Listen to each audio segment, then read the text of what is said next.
Hey makers, I'm Laura from Education at Openworks. This is our Baking and Play series where I'm going to show you how to do different crafts at home.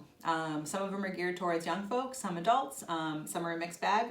This one can be as young or as old as possible, and you can get as detailed or as vague as you want.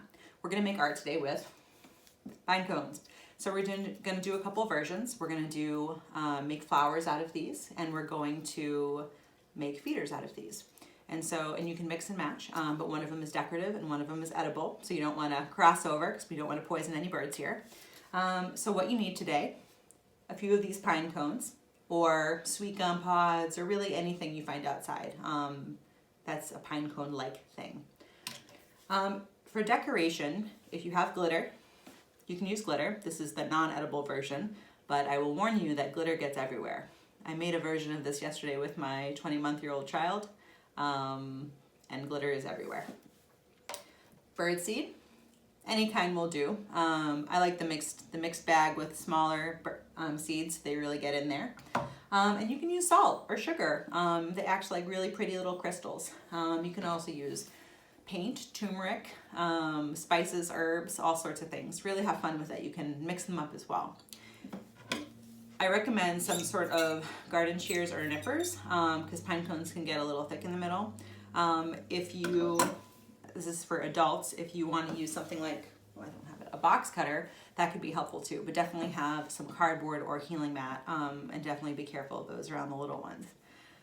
So what we do is you take your pine cone. I also like to get a trash bin.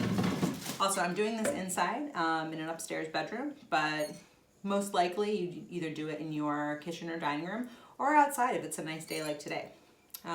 So you just kind of choose any point towards the bottom of the pine cone, and you get the shears like that. You kind of work your way in, and don't be afraid if you break a couple of the 2B petals. So you get it in there and get a good grip and watch your fingers and clip. Whoa! Woo! Okay. So, as you can see, we have this cute little flower, boop, and with a little stem. And so this little stem enables you to grab it, to kind of hang it to dry, tie some string around it. And we're gonna cut a couple more so I can show you the different methods. So 1, 2, woo! Oh, pine cones are flying. And 3. And again, I would recommend if you're doing this with tiny humans that you do this part. Although yesterday when I did it with my toddler, he tried to use a spoon to cut it. So he was staying busy and doing stuff, which was great. So as you can see, it makes this really beautiful pattern that's kind of like a flower. You can see petals in the center and things like that. So at this point, you can decorate them in different ways. I'm just showing you a couple of ways that are kind of quick and dirty and easy, but you can get as detailed as possible. You can use acrylic paint, liquid watercolors, tempera, although I wouldn't recommend tempera, actually. It's a little watery. But you can have a lot of fun with these. And so if you're working with tiny humans, I recommend working with either a glue stick or liquid Elmer's glue. But this is a little less messy, and so if you're one who wants less mess in your life, this might be good. So you roll up the glue stick, not that much, just a little bit, kind of like if you had a little bit of a longer nail, sort of like a nail going over your finger. Because this way, if you're tiny humans in your life, or some adults maybe, go to smush it, it'll just break off or smush and waste a lot of glue and not really get glue where you want it. You have a little more precision this way. So you can take your pine cone and you can put glue wherever you want decoration. And again, this is not the edible version, this is the decorative version. So using glue is fine because you're not gonna hurt any birds, although it's not toxic.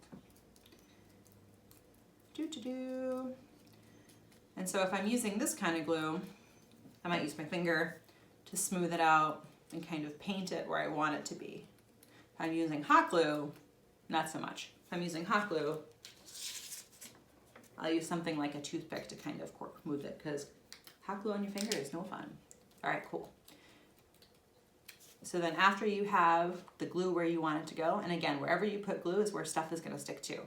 You choose what you wanna do. So I think for this one, I will do glitter. So Glitter is dangerous territory. And I recommend having a bowl or a cookie sheet or some sort of baking pan, something that can capture the glue.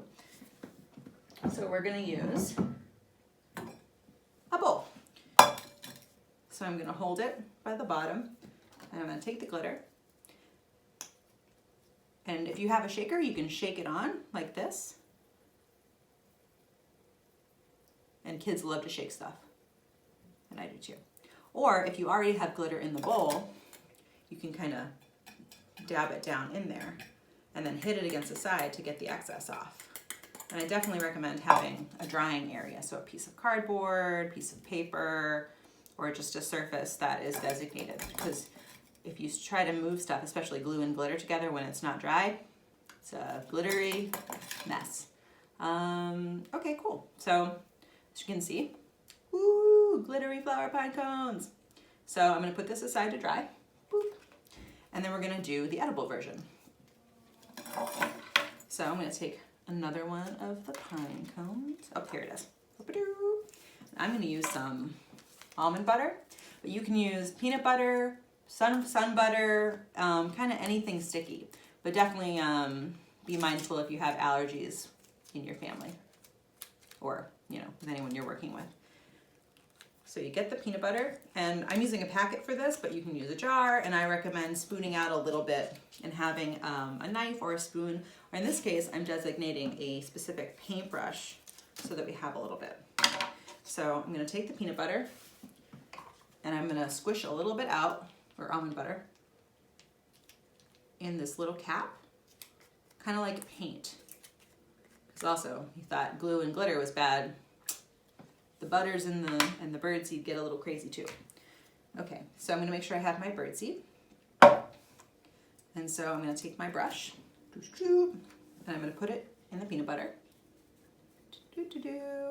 Kind of scoop it up like that. And then kind of paint it on, or glob it on, where I want the birdseed to stick. And you can just put it everywhere too. But if you wanted any pretty pattern or just in the middle, you're welcome to do that too. All right, cool. So, see all that sticky nut butter? Okay, so you could sprinkle it on, but I just kind of like to dunk it. I just go boop, just kind of wiggle it around. All right, so now we have this little kind of star flower shape with birdseed all over it. And so put this aside, and what I might do is, well, I should have done this before, tie a string around the stem, and then you can hang it from a tree, and then it will be a bird feeder. But I will warn you that squirrels will come get it pretty soon, so definitely keep watch. So that's it. So we have the decorative flowers, and you can put them together in a little bouquet, and you could tie them together or hot glue them together, or you could put them in a little bowl as decoration. And then we have the birdseed flowers, and these you can tie from strings, hang from trees, put them places where you want to see birds. Well, great. Well, that's it for today. There are lots of other ways to do it. I could post some other ideas in the thread, but thank you so much for joining me and making in place. We're gonna keep posting things, how to make liquid chalk paint, and a few other things geared towards more adults. All right, thanks folks, we'll see you soon. Bye.